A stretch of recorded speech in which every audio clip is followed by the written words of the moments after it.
What's up, guys? In this episode, I'm replacing some medicine cabinets. Medicine cabinets are going to be one of those easy jobs that you're going to be doing as a handyman. Sometimes they're going to be easy, sometimes they're going to be a pain in the butt. But on this one, I got extremely lucky, and you'll see in just a few minutes.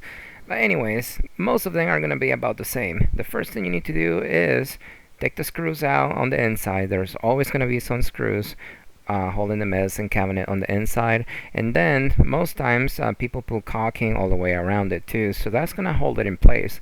If you're gonna be replacing a medicine cabinet for a customer, I always recommend to get a knife and cut the caulking all the way around the medicine cabinet, so that way when you pull the whole medicine cabinet out, it's not gonna pull the paint out with it too. Extremely important to cut the caulking off before pulling it out. You will only make this mistake once. I promise you. That's how I learned. I never forget after the first time I messed it up because I had to do some drywall patching and painting. But yeah, this one, it just came right out. No issues at all. They had some caulking actually holding it in place in the bag, but that didn't stick. So it was very easy to take out.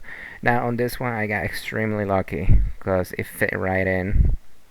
It was just like I only had like a 16th of an inch clearance, and you can see over here I was very happy because normally then nothing goes as smoothly as this one went when replacing medicine cabinets. But yeah, so all you gotta do is take the old one out, slide the new one in, get some screws in there, and then make sure everything is level as close as possible.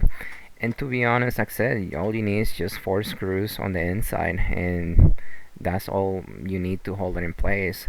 And later on, you can see me taping the medicine cabinet around and caulking all the way around too. But that's it. One thing to keep in mind though when driving the screws in the wall is you see that outlet right there.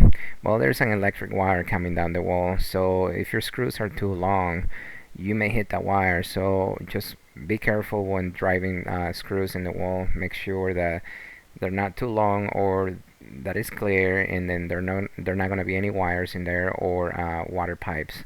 And if you're not sure you're going to be clear, you can always glue it in place. And as long as you get 1 screw in there or 2, you should be good to go.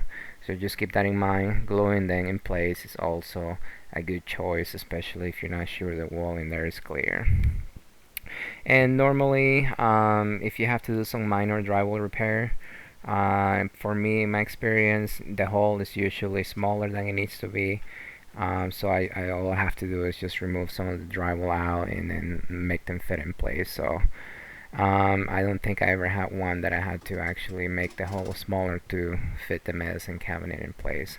So keep that in mind whenever you're giving an estimate, because you just never know until you pull the old one out. So make sure you let your customer know that if it's going to be complicated or something comes up, that the price is going to be higher.